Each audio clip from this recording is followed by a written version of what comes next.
Good evening friends, स्वागत है आप सभी का ई लर्निंग की दुर्गेश में हिंदी की परीक्षा वाली क्लास में। मैं मुकेश आप सभी का स्वागत करता हूं। आज का जो क्लास है फ्रेंड ये बहुत इंपॉर्टेंट है। ये आज का जो पूरा क्लास है वो टोटली सूफी काव्य पर बेस है, क्योंकि यहाँ से जितने भी क्वेश्चन आपको मिलेंगे सारे आपकी सूफी काव्य से, सूफी कवियों से रिलेटेड क्वेश्चन आपको यहाँ पर मिलेंगे। तो क्लास बहुत इंपॉर्टेंट है। जितने भी साथी क्लास में लाइव जुड़े हुए हैं फटाफट वीडियो को शेयर करिएगा जल्दी से आप सभी लोग जैसे जैसे जुड़ते जाइए वीडियो को शेयर करते चलिएगा। क्लास को प्रारंभ करते हैं। पहला क्वेश्चन हमारा है, हिंदी का प्रथम सूफी कवि मुल्ला दाऊद, जायसी, मुल्ला वहीद या कुतुबन? जल्दी से बताइए, इंपॉर्टेंट क्वेश्चन है। हिंदी का प्रथम सूफी कवि किसे माना जाता है? फटाक से आंसर कमेंट करें फ्रेंड, जल्दी से बताइए।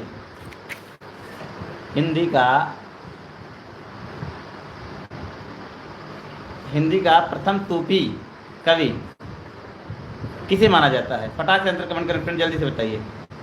4 ऑप्शन आपके सामने है, मुल्ला दाऊद, जायसी, मुल्ला वहीद, वजही, कुतुबन।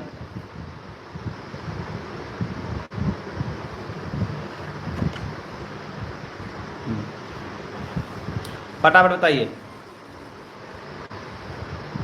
बहुत बढ़िया, आंसर आने प्रारंभ हो चुके हैं सभी साथियों के।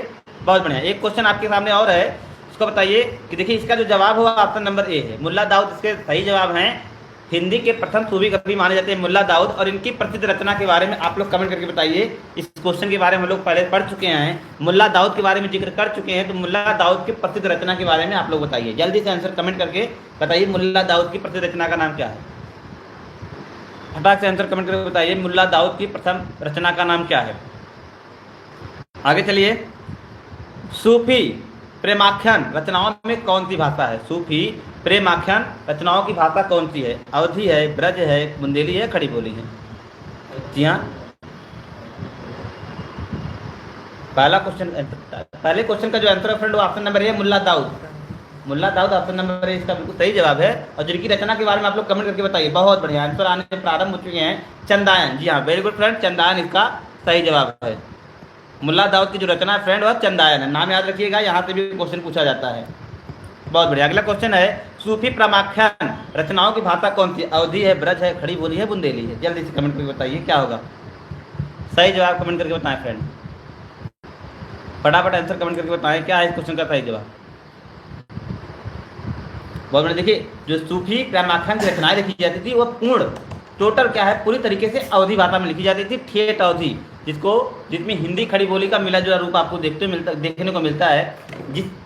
जिसमें तुलसीदास ने रामचरितमानस की रचना की थी उसी भाषा में, उसी में पूरी तरीके से सूफी काव्य जो है उसी पर आधारित है। अवधी भाषा का प्रभाव देखने को मिलता है। ऑप्शन नंबर ए इस क्वेश्चन का बिल्कुल सही जवाब है। और काफ़ी सारे साथियों ने ऑप्शन नंबर ए को कमेंट किया है। कुछ लोगों ने गलत आंसर कमेंट किए हैं, वह इस क्वेश्चन को नोट कर लेंगे क्योंकि ये क्वेश्चन इंपॉर्टेंट है। क्योंकि सूफी काव्य आप पढ़ रहे हैं तो सबसे पहले बात ये होती है कि इसकी भाषा क्या थी, किस भाषा में सूफी काव्य लिखे जाते थे, कभी कौन सी भाषा मोस्टली यूज करते थे। तो अवधी भाषा का जिक्र है, अवधी भाषा का प्रभाव देखने को मिलता है। Option number A is the right answer. चलिए फ्रेंड, जो लोग क्लास में अभी जुड़ रहे हैं उन सभी का मैं पुनः क्लास में वेलकम करता हूं। आप सभी लोग क्लास में जुड़ जाइए और जुड़ने के बाद वीडियो को शेयर करिएगा। आपका बस इतना ही काम है कि आपको वीडियो को शेयर करना है। ज़्यादा से ज़्यादा संख्या में आप सभी लोग आइए। ये क्लास आपके लिए junior super TET, UP TET, REET और यूपीएसआई के मद्देनजर बेहद इंपॉर्टेंट क्लास है। हिंदी साहित्य से आपका यहाँ पर पूरी तरीके से प्रिपरेशन होगी। एक भी क्वेश्चन आपके पेपर से बाहर नहीं जाएगा, इसकी गारंटी हम लेते हैं। एक भी क्वेश्चन आपका जो है पेपर से बाहर नहीं जाएगा। Paper link. तो पहले चलिए बताइए, सूफी कवियों का सबसे प्रिय अलंकार वक्रोक्ति, समायोक्ति, अनुप्रास या श्लेष? जल्दी से आंसर कमेंट करके बताएं। सूफी कवियों का सबसे प्रिय अलंकार क्या था? वक्रोक्ति, समासोक्ति, अनुप्रास या श्लेष? फटाक से आंसर कमेंट करके बताएं फ्रेंड। किस अलंकार से ज्यादातर रचनाएं लिखी गई थी सूफी कवियों द्वारा? फटाफट आंसर कमेंट करें जितने भी साथी जुड़े हुए क्लास में। सबसे प्रिय अलंकार तो सारे, वक्रोक्ति में भी लिखा गया था, अनुप्रास में भी, श्लेष में भी, उसके बाद अतिशयोक्ति में भी, लगभग सारे अलंकार का प्रयोग देखने को मिलता था। सबसे प्रिय जिसमें सबसे ज़्यादा रचनाएं लिखी गई वह जो अलंकार है फ्रेंड वह है आपका समायोक्ति। समासोक्ति सबसे प्रिय अलंकार था।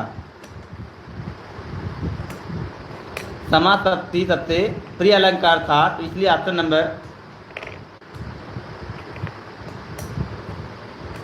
नंबर बी इसका बिल्कुल सही जवाब है। B is right answer. समासोक्ति इज राइट आंसर।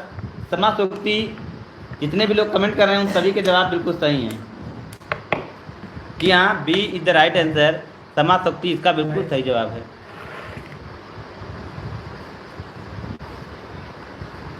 इनमें से सूफी काव्य धारा के कवि कौन नहीं है? बेहद इंपॉर्टेंट क्वेश्चन फ्रेंड, इस प्रश्न को आप स्टार लगा के रख लीजिएगा। नहीं है पूछा जा रहा है। मुल्ला दाऊद, जायसी, नाभादास, कुतुबन। कुतुबन, जल्दी से आंसर कमेंट कर बताइए।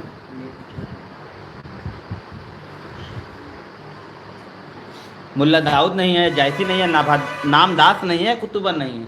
फटाक से आंसर कमेंट कर बताइए किसका संबंध सूफी काव्य धारा से नहीं है। 4 विकल्प आपके सामने है, फटाफट अपने आंसर कमेंट सेक्शन में लिखें। क्या है इस प्रश्न का सही जवाब, जल्दी से बताइए।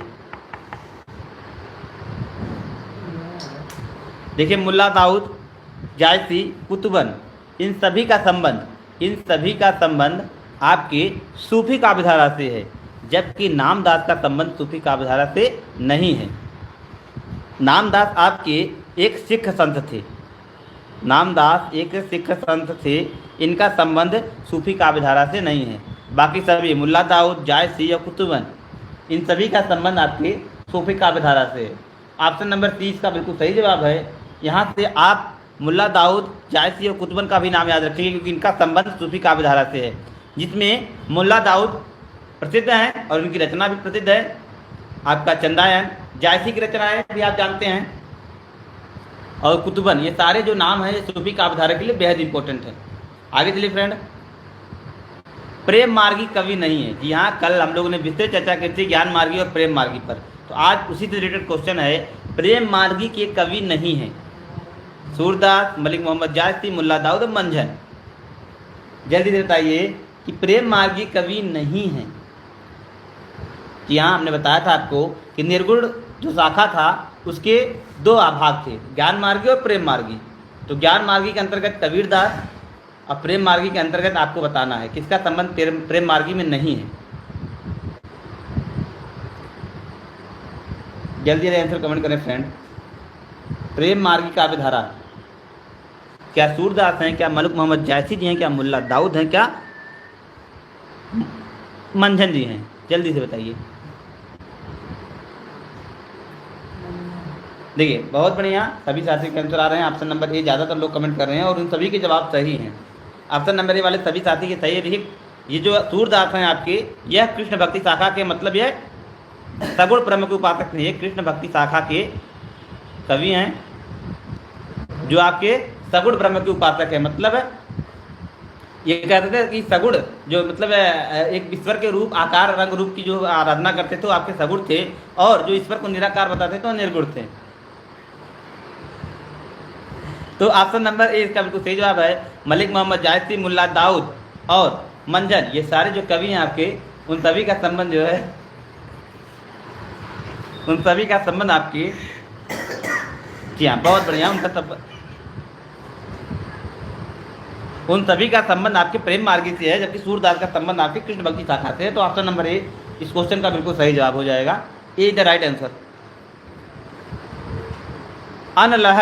अनलहक मैं ही ब्रह्मा की घोषणा है।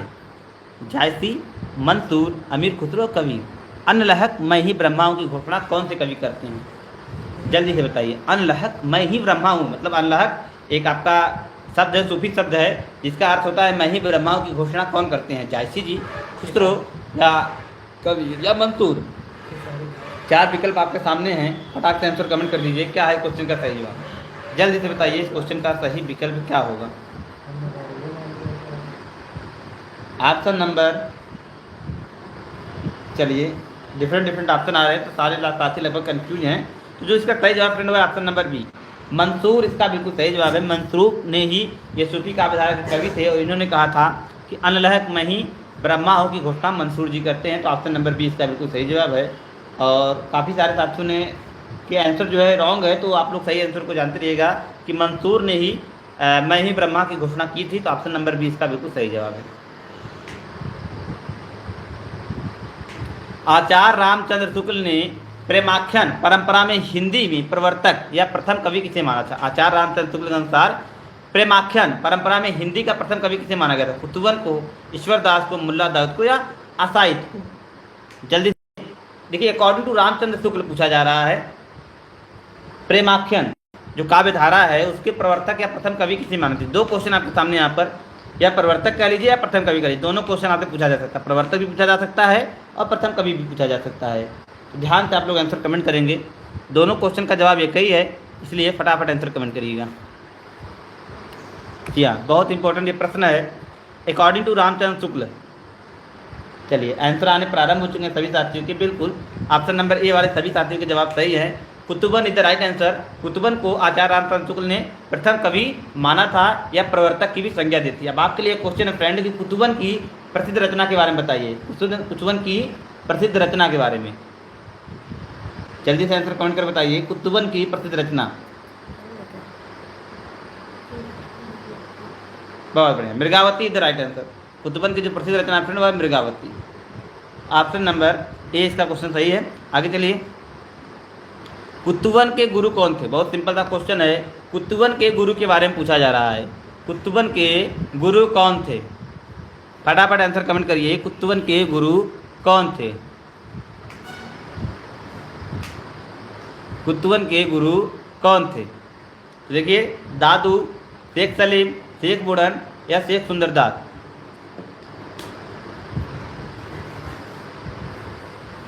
तो चलिए, थोड़ा क्वेश्चन में त्रुटि है। कुतुबन के जो गुरु थे वह न तो दादू थे, न शेख सलीम थे, न शेख बुढ़न थे, न सुंदरदास थे,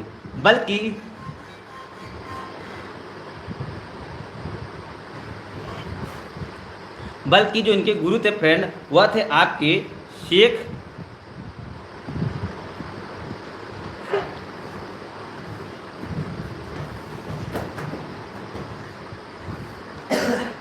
जी हाँ, थोड़ा सा त्रुटि है। जी हाँ, शेख बुरहान के जो है गुरु थे। यहाँ पर थोड़ा सा त्रुटि है यहाँ पर क्वेश्चन में। तो ना तो इसके दादू सही हैं, न शेख सलीम, न शेख बुढ़न और न सुंदरदास। तो यहाँ पर एक क्वेश्चन में थोड़ी त्रुटि है, इसको आप लोग करेक्ट कर लेंगे। जी हाँ, ऑप्शन नंबर जो हमने भी लिखा है शेख बुरहान जी इसके जो है गुरु थे कुतुबन के। तो थोड़ा सा त्रुटि था क्वेश्चन में, तो जिसको सही कर लिया गया है यहाँ पर। तो ऑप्शन नंबर यहाँ पर कोई भी सही नहीं है। चलिए आगे चलेंगे फ्रेंड। ठीक है, पुनः वही क्वेश्चन आ गया, लेकिन यहाँ पर थोड़ा सा करेक्ट है आपका। जी हाँ, यहाँ पर ये क्वेश्चन करेक्ट है। तो आप लोग जल्दी से आंसर कमेंट कर दीजिएगा। जी हाँ, option number D the right answer. तो क्वेश्चन है, देखिए त्रुटियों से ही सीखते हैं, इसलिए आप लोग सही चीज़ें जानिए। यहाँ पर option number D the right answer. सभी साथियों के जवाब बिल्कुल सही हैं। कुतुबन के जो गुरु थे शेख बुरहान थे। ऑप्शन नंबर डी इसका बिल्कुल सही जवाब है। और सभी साथियों ने बिल्कुल सही आंसर कमेंट किए हैं। जी हाँ, बहुत बढ़िया, सबके जवाब सही हैं। Option number D the right answer. Mulla Daud की भाषा है, ये मुल्ला दाऊद की भाषा है। सीरीज के पहले क्वेश्चन के बारे में, सीरीज के पहले क्वेश्चन की शुरुआत में ही हम लोगों ने इस प्रश्न को हल किया है। तो यह क्वेश्चन आपका सही होना चाहिए। पश्चिमी परंपरा की समृद्ध शैली, साहित्यिक अवधि, पहाड़ी मिश्रित अवधि, ठेठ अवधि? जल्दी से बताइए। मुल्ला दाऊद की भाषा के बारे में पूछा जाता है, तो पहले ही हम लोगों ने जिक्र कर चुका है इस क्वेश्चन के बारे में। तो आपके जवाब बिल्कुल सही होने चाहिए। मुल्ला दाऊद का जिन साथियों ने स्टार्ट से वीडियो जो लोग देख रहे हैं उनके जवाब तो बिल्कुल सही होने चाहिए। देखिए, मैंने आपको बताया था कि सूफी काव्यधारा के प्रथम कवि मुल्ला दाऊद और जिनकी रचना है चंदायन। और इनकी जो भाषा थी फ्रेंड वह ठेठ अवधि थी। सूफी काव्यधारा की जो भाषा थी वह ठेठ अवधि थी। एक तरीके से कटाक्ष लिखते थे सूफी काव्यधारा के जो कवि थे। तो उनकी भाषा को जो नाम दिया गया था वह ठेठ अवधि दिया गया था। डी वाले सभी साथियों के जवाब सही हैं। Option number D the right answer. ठेठ अवधि की संज्ञा दी गई थी मुल्ला दाऊद की भाषा की। सूफी साधना के 4 पड़ावों में से कौन सा नहीं है? शरीयत, शरीयत, तरीकत, मलकत और मरिफत? बताइए कौन किसका संबंध सूफी काव्यधारा के सूफी साधना के 4 पड़ावों में सम्मिलित नहीं है? क्या शरीयत है, क्या तरीकत है, क्या मलकत है, क्या मारिफत है? जल्दी से बताइए। 4 ऑप्शन आपके सामने दिए गए, फटाफट आंसर कमेंट करिए। क्या है इस क्वेश्चन का सही जवाब? बहुत बढ़िया, बहुत बढ़िया, बहुत सभी साथियों के जवाब सही हैं। मलकत इज द राइट आंसर। जितने भी लोगों ने ऑप्शन नंबर सी को कमेंट किया उन सभी के जवाब सही हैं। देखिए शरीयत, तरीकत, मरिफत, ये सारे जो हैं सूफी साधना के 4 पड़ाव में सम्मिलित हैं। जो नहीं है फ्रेंड वो है ऑप्शन नंबर सी। मलकत का संबंध आपके सूफी साधना के पड़ाव से नहीं है, इसलिए ऑप्शन नंबर सी इस क्वेश्चन का बिल्कुल सही जवाब है। Option number C the right answer, और ऑप्शन नंबर सी वाले सभी साथियों के जवाब बिल्कुल सही है। जी हाँ, अगला क्वेश्चन आपका, सूफी साधना के 4 अवस्थाएं, शरीयत, तरीकत, मरिफत और हकीकत। जी हाँ, हकीकत में का संबंध है। तो एकदम सिंपल क्वेश्चन है सूफी साधना से। तो थोड़ी देर पहले आप सभी लोगों ने इस क्वेश्चन को सही विकल्प कमेंट किया है, तो इसलिए ऑप्शन नंबर बी इसका बिल्कुल सही जवाब हो जाएगा। ये देखिए नाम आप याद रखिएगा, 4 जो अवस्थाएं हैं, 4 जो साधनाएं हैं, शरीयत, तरीकत, मारिफत और हकीकत, ये 4 नाम आपके लिए इंपॉर्टेंट है। यहाँ पे इस क्वेश्चन में संबंध किससे है? सूफी साधना से। यह आप याद रखिएगा, 4 नाम आपके लिए इंपॉर्टेंट है, यहाँ से क्वेश्चन पूछे जा सकते हैं। अक्सर कंफ्यूजन स्थिति पैदा होती है, तो याद रखेंगे आप लोग, ऑप्शन नंबर बी इसका बिल्कुल सही जवाब है। जायसी किस काव्यधारा के कवि हैं? सभी के जवाब सही होने चाहिए। जायसी का संबंध किस काव्यधारा से है? सभी साथियों के जवाब बिल्कुल सही होने चाहिए, क्योंकि ये रिपीटेड क्वेश्चन है। पहले हम लोग इस क्वेश्चन को हल कर चुके हैं, इसलिए मैं चाहूँगा कि जितने भी साथी लाइव जुड़े हुए हैं सभी के जवाब सही होने चाहिए। ज्ञान मार्गी शाखा के, प्रेमाख्यान काव्यधारा के, नामपंथी के या सरक के? जल्दी से आंसर कमेंट करिए। बिल्कुल सिंपल क्वेश्चन है, बहुत बढ़िया, सभी साथियों के जवाब सही हैं। Option number B the right answer. प्रेमाख्यान काव्यधारा के जो थे आपके जायसी जी, मलिक मोहम्मद जायसी। पद्मावत, अखरावट, आखिरी कलाम, इनकी प्रसिद्ध रचनाएं हैं। पद्मावत, अखरावट और आखिरी कलाम, इनका भी नाम आप याद रखेंगे, क्योंकि रचनाएं बेहद इंपॉर्टेंट हैं, अक्सर इसीलिए रचनाएं ही पूछी जाती हैं। तो पद्मावत, अखरावट और आखिरी कलाम इनकी प्रसिद्ध रचनाएं हैं। इनका संबंध है प्रेमाख्यान काव्यधारा से या प्रेम मार्गी। जी हाँ, आप कह सकते हैं सिंपल तरीके से प्रेम मार्गी। Option number B the right answer. Malik Mohammad Jayasi को कहा जाता है, क्योंकि मलिक मोहम्मद जायसी को जायसी कहा जाता है क्योंकि वे जायस गोत्र में पैदा हुए थे, जायस मत को मानने वाले थे, जायस नामक स्थान के निवासी थे, इसमें से कोई नहीं। अब मलिक मोहम्मद जायसी को जायसी टाइटल क्यों दिया गया था, जायसी शीर्षक क्यों दिया गया था? क्योंकि इसके पीछे कोई वजह थी। तो कौन सी वजह थी जिसके कारण मलिक मोहम्मद जायसी को जायसी कहा जाने लगा? जल्दी से आंसर कमेंट बताइए, कमेंट करके बताइए क्या है सही जवाब। क्या जायस गोत्र में पैदा हुए थे, या जायस मत को मानने वाले थे, या जायस नामक स्थान पर के निवासी थे, या उसमें से कोई नहीं? देखिए यह स्थान विशेष है, क्योंकि जायस नामक स्थान पर इनका जन्म हुआ था, जायस नामक स्थान पर ये बिलोंग करते थे। तो ऑप्शन नंबर सी इसका बिल्कुल सही जवाब हो जाएगा। सी द राइट आंसर, जायस नामक स्थान के निवासी थे। तो ऑप्शन नंबर सी इसका बिल्कुल सही जवाब है। बहुत बढ़िया, ऑप्शन नंबर सी जितने भी लोगों ने कमेंट किया सभी का जवाब बिल्कुल सही है। पद्मावत की विधा है, पद्मावत की विधा है प्रबंध काव्य, खंड काव्य, मुक्तव्य काव्य या महाकाव्य? पद्मावत की विधा है, जल्दी से बताएं फ्रेंड, पद्मावत की विधा क्या है? देखिए पद्मावत रचना है किसकी? मलिक मोहम्मद जायसी की, मोहम्मद जायसी की, ठीक। और जो उनकी विधा है वह प्रबंध काव्य। पद्मावत एक प्रकार का प्रबंध काव्य है। जी हाँ, लय, ताल, छंद बद्ध रचना है प्रबंध काव्य, और जिसके रचयिता हैं आपके मलिक मोहम्मद जायसी। ए द राइट आंसर। और ऑप्शन नंबर ए कमेंट करने वाले जितने भी साथी हैं सभी के जवाब सही हैं। ये क्वेश्चन इंपॉर्टेंट है, आप इस क्वेश्चन को नोट डाउन कर सकते हैं जिसको जवाब सही नहीं पता है। प्रबंध काव्य के रूप में प्रसिद्ध है आपका पद्मावत। कयामत, कयामत का वर्णन जायसी द्वारा रचित काव्य में हुआ है। किस काव्य में कयामत नामक शीर्षक, कयामत नामक जो है पात्र का जो है वर्णन हुआ है जायसी द्वारा रचित काव्य में? अखरावट में, आखिरी कलाम में, पद्मावत में, या किसी में नहीं? जल्दी से बताइए। हाँ, किसमें कयामत नामक जो है पात्र का वर्णन हुआ है? जायसी की रचनाएं सारी हैं, अखरावट, आखिरी कलाम, पद्मावत। अब किस में इन्होंने जो है कयामत नामक पात्र का जो है जिक्र किया है? तो ये बहुत ही प्रसिद्ध इनकी जो है रचना है आखिरी कलाम। इसमें इन्होंने कयामत नामक जो है पात्र है उसका जिक्र किया है। तो ऑप्शन नंबर बी साथ से बिल्कुल सही जवाब हो जाता है। B the right answer, option number B इसका बिल्कुल सही जवाब है। बी जितने भी लोगों ने कमेंट किया है सभी के जवाब बिल्कुल सही हैं। पद्मावत के रचनाकार का नाम है, पद्मावत के रचनाकार का नाम है। तो बेहद सिंपल क्वेश्चन है, जल्दी से आंसर आप सभी लोग दे दीजिए। मैंने आंसर को टिक कर दिया है, तो option number D is the right answer. आगे चलेंगे। जायसी के सर्वोत्कृष्ट ग्रंथ का नाम है आखिरी कलाम, अखरावट, मधुमालती या पद्मावत? जल्दी से बताइए। बहुत सिंपल क्वेश्चन है फ्रेंड, सभी के जवाब सही होने चाहिए। सबसे प्रसिद्ध जो उनका ग्रंथ है वह पद्मावत। पद्मावत एक प्रकार का प्रबंध काव्य है जो बहुत ही प्रसिद्ध रचना है, प्रसिद्ध काव्य है आपका मलिक मोहम्मद जायसी का। ऑप्शन नंबर डी इस क्वेश्चन का बिल्कुल सही जवाब है, और काफ़ी सारे साथियों ने बिल्कुल सही आंसर कमेंट कर रहे हैं, उन सभी के जवाब सही हैं। डी वाले जितने भी साथी हैं सबके जवाब बिल्कुल सही हैं। पद्मावत है, पद्मावत क्या है भाई? एक त्रासदी है, एक मुक्तक काव्य है, एक गेय काव्य है, एक आत्मकाव्य है। पद्मावत क्या है? एक त्रासदी है, एक गेय काव्य, एक मुक्तक काव्य, एक क्या है भैया? आत्मवक्तव्य है, क्या है? जल्दी से बताइए। तो पद्मावत एक त्रासदी है, तो option number A is the right answer. Option number ए इसका बिल्कुल सही जवाब है। पद्मावत एक प्रकार का त्रासदी है, ऑप्शन नंबर ए इस क्वेश्चन का बिल्कुल सही जवाब है। पद्मावत की रचयिता, क्वेश्चन वही रिपीटेड है, पद्मावत किस भाषा में लिखी गई? ये क्वेश्चन आपके लिए इंपॉर्टेंट है। पद्मावत किस भाषा में लिखी गई? अवधी, ब्रज भाषा, खड़ी बोली या फारसी? पद्मावत किस भाषा में लिखी गई? जल्दी से आंसर कमेंट करके बताएं फ्रेंड, पद्मावत किस भाषा में लिखी गई? तो पद्मावत जिसके रचनाकार हैं मलिक मोहम्मद जायसी, यह अवधी भाषा में लिखी गई प्रबंध काव्य था। अवधी भाषा में लिखा गया प्रबंध काव्य था जिसको मलिक मोहम्मद जायसी ने लिखा था।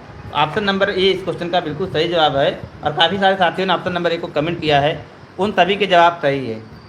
पद्मावत के अनुच्छेदों का नाम है सर्ग, सर्ग, कांड, खंड और अंक।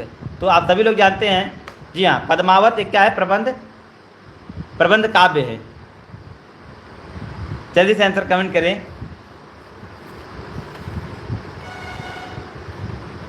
यहाँ पद्मावत क्या है? सर्ग है, कांड है, खंड है, अंक है, क्या है? इंपॉर्टेंट क्वेश्चन है। पद्मावत के अनुच्छेदों का नाम बताइए। तो पद्मावत जो है वो खंड है फ्रेंड। ऑप्शन नंबर 30 का बिल्कुल सही जवाब है। Option number C the right answer. Option number 30 question का बिल्कुल सही जवाब है। पद्मावत पद्मिनी का प्रतीक है। पद्मावत पद्मिनी का प्रतीक है, साधक का, शैतान का, परम सत्ता की, प्रकृति की? देखिए, पद्मावत जो पद्मिनी का प्रतीक है वह परम सत्ता की। तो ऑप्शन नंबर 30 क्वेश्चन का बिल्कुल सही जवाब है। Option number C the right answer. Padmavat Padmini के प्रतीक है, परम सत्ता की। C is the right answer. C इसका बिल्कुल सही जवाब है।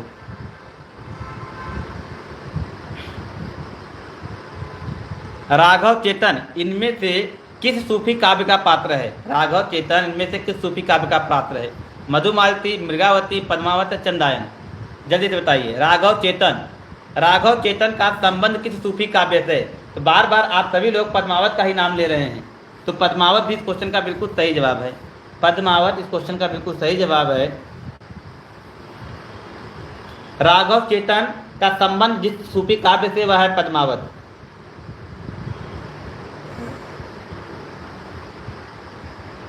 जी हाँ, तो जो राघव चेतन जो पात्र हैं यह पद्मावत नामक सूफी काव्य में इनका जिक्र है, तो इसलिए ऑप्शन नंबर सी इस क्वेश्चन का बिल्कुल सही जवाब हो जाता है।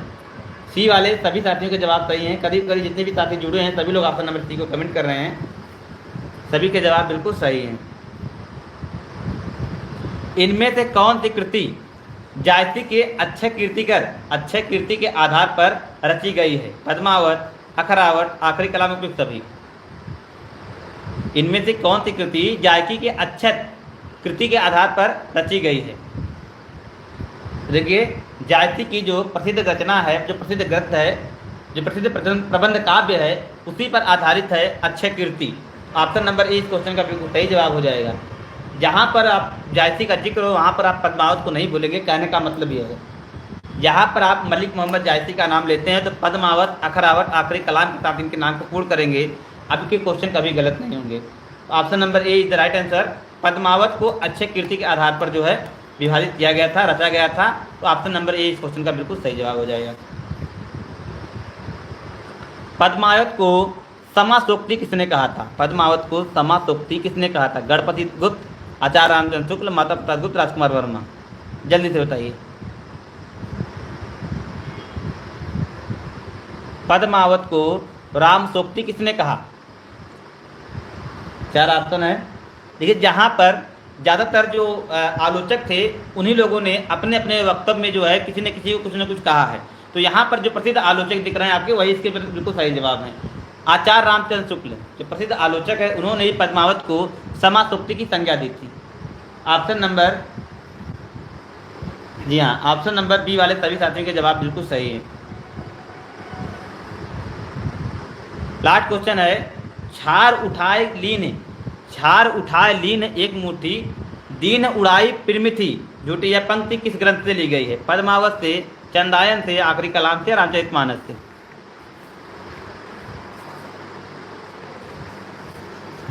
जी हाँ, ये जो पंक्ति है फ्रेंड, यह किस काव्य से ली गई है, किस ग्रंथ से ली गई है?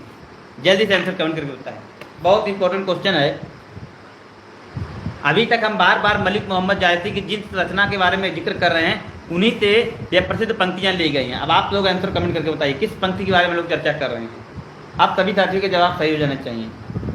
बहुत बेहतर, option number A is right answer, Padmavat इसका बिल्कुल सही जवाब है। तो ये था फ्रेंड आज का आपका कंप्लीट क्लास। मिलते हैं आपसे नेक्स्ट लेक्चर में, तब तक के लिए best of luck, thank you, good bye.